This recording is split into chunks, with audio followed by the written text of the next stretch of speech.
तो आज की इस वीडियो में हम डिस्कस करेंगे एक प्ले को, ठीक है, जिसे लिखा है टी.एस. एलियट ने। The play which is the family reunion written by the famous poet Thomas T S. Eliot. So now T S. Eliot का पूरा नाम क्या था? उनका पूरा नाम था थॉमस जेम्स एलियट। वो एक लिटरेरी क्रिटिक थे, ड्रामाटिस्ट थे, पोइट थे, और उनके जितने भी ड्रामास थे वो वर्स ड्रामा थे। वर्स ड्रामा क्या होता है? वर्स ड्रामा होता है जो पोम की तरह लिखा जाए। ये 20th सेंचुरी के राइटर थे और मॉडर्न पोइट थे, मतलब मॉडर्न एज से बिलोंग करते थे, और ये 1888 में पैदा हुए। और किस जगह ये बिलोंग करते थे और किस जगह ये पैदा हुए थे? वो थी एस.टी. लुइस, मैसूरी, यूएसए, मतलब अमेरिका में पैदा हुए थे। उनके फादर हेनरी फील्डिंग एलियट जो थे वो सक्सेसफुल बिजनेसमैन थे। उनकी मदर सोशल वर्कर थी और राइटर थी। तो हम कह सकते हैं कि यही वजह थी जिसने उसे इनहेरिट किया, मतलब उनके अंदर जो राइटिंग का कैपेबिलिटी पैदा हुई, उनके अंदर जो राइटिंग स्किल डेवलप हुई, वो एक अच्छी राइटिंग स्किल डेवलप हुई उनके अंदर इस चीज़ से। अब दूसरी बात ये है, आपने ये याद रखना है कि उनकी राइटिंग में अजरा पाउंड का बहुत ज़्यादा इन्फ्लुएंस था। फ्रेंच सिम्बलिस्ट बहुत ज़्यादा होता था, ठीक है। ब्रेंडा यानी मेटाफिजिकल पोइट जैसे कि जॉन बेन, उनका बहुत ज़्यादा इन्फ्लुएंस होता था। उनको नोबेल प्राइज़ भी दिया गया था उनकी राइटिंग की वजह से। उनकी राइटिंग स्किल इतनी अच्छी थी, ठीक है, कि उनको नोबेल प्राइज़ दिया गया था। I think it's enough for the introduction of poet. अब आगे हम डिस्कस करते हैं, ठीक है, प्ले को, द फैमिली रीयूनियन प्ले। तो हम इसकी समरी को डिस्कस करेंगे, स्टेप बाय स्टेप हम इसको डिस्कस करेंगे, तो आपको इसके बारे में पता चलेगा। तो सबसे पहले समरी डिस्कस करने से पहले हम शॉर्ट ब्रीफ करेक्टर्स के बारे में डिस्कस कर लेते हैं। तो जो फर्स्ट करेक्टर है इसके अंदर वो है लॉर्ड मॉन्चेंसी, ठीक है। लॉर्ड मॉन्चेंसी कौन थे? वो हेड थे स्टेट के, विशवुड का हेड था। विशवुड वहाँ एक जगह का नाम है, ठीक है, तो वहाँ का वो हेड था। अब आगे लॉर्ड मॉन्चेंसी की वाइफ है जिनका नाम था एमी लेडी, ठीक है। फिर एमी लेडी के आगे 3 सिस्टर्स हैं जिनमें से फर्स्ट का नाम है एवी, फिर वॉयलेट, फिर अगाथा, ठीक है। एमी लेडी के 3 बेटे थे जिनमें से एक का नाम था हैरी, उसके बाद जॉन, और सबसे छोटा बेटा बेटा था आर्थर, ठीक है, आर्थर। ये दोनों जॉन और आर्थर जो थे वो छोटे बेटे थे। अब एमी लेडी के दो जो थे ब्रदर इन लॉ थे, इनमें से एक का नाम चार्ल्स था और दूसरे का नाम था जेरोल्ड पीटर। अब एमी लेडी का एक कज़न है, डिस्टेंट कज़न थी, ठीक है, मतलब दूर की कज़न थी। उनकी एक बेटी थी जिनका नाम था मैरी। अब जो उनकी डिस्टेंट कज़न थी उनकी डेथ हो चुकी थी। अब मैरी जो थी वो उसके पास रहती थी, एमी लेडी के पास रहती थी। अब ये तो हो गया करेक्टर स्केच की, मतलब कौन करेक्टर किसका क्या लगता है। बाकी जैसे जैसे हम इस जो है इसके समरी को पढ़ेंगे, ठीक है, तो करेक्टर स्केच आहिस्ता आहिस्ता हम इसको डिस्कस करते जाएंगे, और इन करेक्टर्स का क्या रोल है और हर करेक्टर ने क्या किया, तो ये सारा इसमें हम डिस्कस करेंगे। आपको सब पता चल जाएगा कि कौन करेक्टर कितना इंपॉर्टेंट है और कौन किसके स्टोरी रिवॉल्व कर रही है, जैसे जैसे हम समरी को पढ़ेंगे। तो अब ये 2 एक्ट प्ले है, मतलब ये 2 एक्ट पर लिखा गया था, एक्ट 1 और एक्ट 2, और ये पब्लिश किया गया था इन 1930 के अंदर। और उसकी जो सेटिंग थी वो थी विशवुड, ठीक है। और ये एक हाउस के अंदर है, और इंग्लैंड के अंदर यानी सेटिंग है इसकी विशवुड की। और जो टाइमिंग्स हैं वो हैं लेट मार्च, स्प्रिंग टाइम था, मतलब वेदर कूल वेदर होता है सर्दियों के टाइम। अब जो कूल वेदर है वो सिंबलाइज कर रहा है कोल्ड हार्टेड पीपल, मतलब कि वो लोग जिनके अंदर इमोशंस नहीं होते, वो किसी की इमोशंस की रिस्पेक्ट नहीं करते, वो बॉदर नहीं करते कि दूसरा बंदा जो है वो क्या फील कर रहा है। अगर वो सैड है तो उनको दे डजंट केयर, ठीक है, दे डोंट केयर, ठीक है, कि वो केयर नहीं करते कि वो क्यों सैड है। वो किसी की फीलिंग को किसी की केयर नहीं करते, रिस्पेक्ट नहीं करते, कोई वैल्यू नहीं देते, और उसको ये ट्रू है, ठीक है। आगे जाते जाएंगे तो हमें पता चल जाएगा कि इसमें कोल्ड एसेंस हैं, इसमें एसेंस हैं कि जो लोगों के अंदर फीलिंग्स नहीं है, कि मतलब वो कितने लोग कितने कोल्ड हार्टेड हैं, कितने पत्थर दिल लोग हैं। अब यहाँ से स्टोरी स्टार्ट होती है कि एमी लेडी जो है ना, उनकी बर्थडे पार्टी है, और वो बहुत बूढ़ी हो चुकी हैं, मतलब कि वो बहुत अच्छा वो बूढ़ी हो चुकी हैं, तो उनकी जो सिचुएशन है वो बहुत ज़्यादा क्रिटिकल है। अब डॉक्टर ने कहा है कि ये जो है वो अपनी विल पावर से जिंदा है, ठीक है। मतलब उनके अंदर इतनी ज़्यादा जान नहीं रही है कि वो ये कुछ ज़िंदा रह सकें, लेकिन वो अपने विल पावर से ज़िंदा हैं और अपनी सांसें ले रही हैं। विल पावर ये है, मतलब कि वो होता है कि अक्सर सुनते हैं ना कि एक बंदा है वो बिल्कुल मरने के करीब होता है, तो एक ऐसी बात होती है जो उसको ज़िंदा की होती है कि वो चाह रहा होता है कि अगर मैं मरा या मरी तो मेरी ये ख्वाहिश मरने से पहले पूरी हो जाए ताकि मैं सुकून से मर सकूँ। तो इस तरह जो है वो एमी लेडी काफ़ी ज़्यादा सफ़र कर रही होती है, ठीक है। वो इस सिचुएशन से, इस क्रिटिकल सिचुएशन से गुजरने के बावजूद वो इस इंतज़ार में है कि उनके बेटे आएंगे। अब उनके 3 बेटे जो है ना, हैरी, जॉन और आर्थर, वो रह रहे होते हैं बाहर। वो यहाँ नहीं रहते होते, विशवुड में नहीं रहते होते, अपनी माँ से मिलने नहीं आते। आज उनकी बर्थडे पार्टी है तो उसको ये उम्मीद है, ठीक है, एमी लेडी को, कि उनके बेटे आएंगे, उनके करण अर्जुन आएंगे उनसे मिलने के लिए। अच्छा, तो बर्थडे की प्रिपरेशन चल रही होती है, तैयारियां चल रही होती हैं, और ये तैयारियां जो हैं ना, वो तैयारियां कौन कर रहा होता है? एवी, अगथा और वायलेट, उनकी जो बहनें हैं।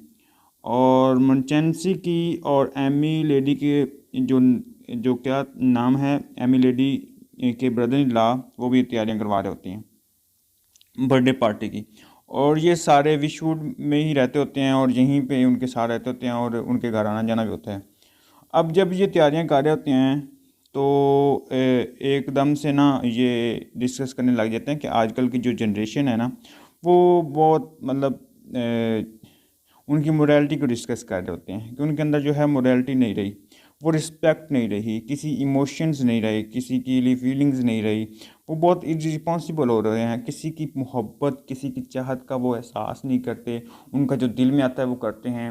वो ये नहीं सोचते, वो रिस्पेक्ट नहीं करते, वो अपने माँ बाप का ख्याल नहीं करते। उनके अंदर किसी किस्म की ना कोई जिम्मेदारी नहीं रह गई है, उनके अंदर एहसास नहीं है किसी चीज़ का, ना रिस्पेक्ट करते हैं। तो ये सारी बातें वो डिस्कस कर रहे होते हैं। तो एकदम से ना वो मैरी से पूछते हैं, क्योंकि वो एक लिहाज से मिडिल एज में है और मतलब यंग है, और अपनी एज, और उनकी जो जो उसकी बहनें होती हैं ना एमी लेडी की, और जो उसके ब्रदर ना होते हैं, वो उनकी एज गुजर चुकी होती है, ठीक है। और मैरी की अभी शादी नहीं हुई होती, तो वो मैरी 30 ईयर ओल्ड हो चुकी है, लेकिन उसकी शादी नहीं हुई होती, कोई रिश्ता नहीं आया होता उसके लिए। तो मैरी इस चीज़ को लेकर बहुत ज़्यादा अपसेट होती है।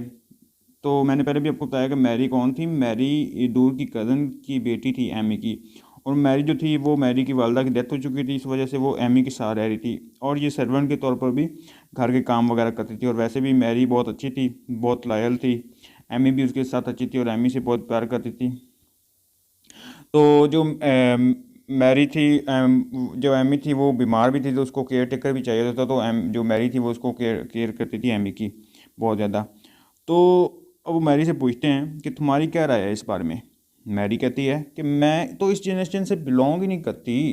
क्यों क्यों कहती है? क्योंकि वो ये बात शो करती है कि वो बहुत फ्रस्ट्रेटेड है, वो बहुत ज़्यादा डिप्रेशन में है। वो चाहती है कि मेरी शादी, वो चाहती है कि मेरी शादी हो जाए, लेकिन उसकी शादी हो नहीं होती। तो वो कहते हैं कि ऑब्वियसली अगर मेरी शादी नहीं हो रही और अगर इस जनरेशन से मेरा रिश्ता नहीं आ रहा, तो मैं इस जनरेशन से बिलोंग कैसे करती हूँ? ऑब्वियसली नहीं आ रहे लोग मुझे देखने, या मेरा रिश्ता नहीं हो रहा, तो वो मुझे इस जनरेशन से समझते नहीं हैं, तो मैं नहीं हूँ इस जनरेशन से। तो ये जो बात है ना, ये जो डायलॉग है, वो शो कर रहा है कि वो बहुत ज़्यादा फ्रस्ट्रेटेड है। अब आगे जो है वो डिस्कस करने लग जाते हैं कि हैरी की वाइफ की डेथ को, ठीक है, क्योंकि उन्हें पता चलता है कि हैरी की वाइफ की डेथ होती है।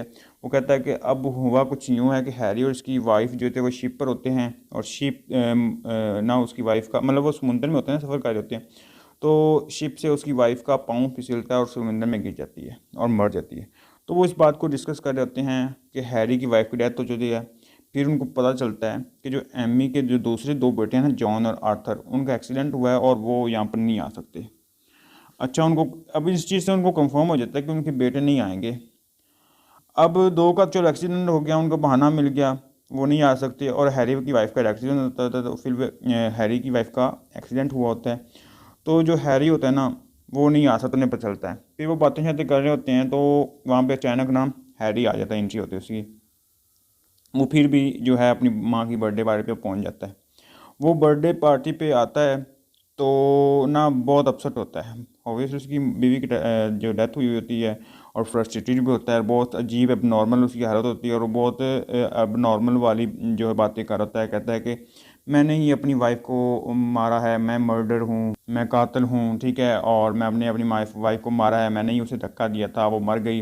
हालांकि ऐसा कुछ नहीं होता, वो फिसलती है और गिर जाती है, पर ना उसके जहन में इसके अंदर एक गिल्ट होता है। उसने जहन पर ये बात इतनी ज़्यादा सवार की होती है, वो बार बार कहता है कि मैंने ही मारा है अपनी वाइफ को इस तरह।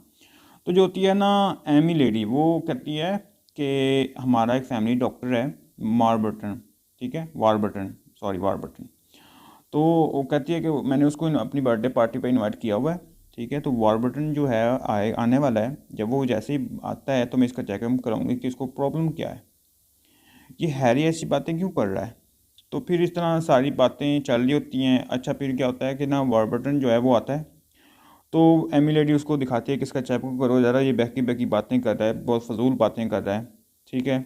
और फिर ये इस तरफ चल रहा होता है सीन, और दूसरी तरफ क्या होता है कि मैरी जो है वो कहती है, वो उसको कुछ महसूस होता है, और फिर वो कहती है कि मैं, अच्छा मैं नहीं रहने वाली यहाँ, मैं जाती हूँ यहाँ से, मुझे यहाँ पर नहीं रहना, मुझे अपने घर जाना है, मुझे यहाँ से जाना है। मतलब सिचुएशन घर की बहुत ज़्यादा डिस्टर्ब है, ठीक है। वो कहती है क्योंकि वो उसका जो बेटा है मिलेडी का, वो किस तरह की बातें कर रहा है, मिलेडी खुद बीमार है, ठीक है, उसके घर दोनों बेटों का एक्सीडेंट हो चुका है। तो वो कहती है इस सिचुएशन बहुत ज़्यादा डिस्टर्ब हो चुकी है, मुझे यहाँ रहना ही नहीं है, मैं चली जाती हूँ, मैं कहीं पे जहाँ पे सुकून और गाँव पे रहूँ।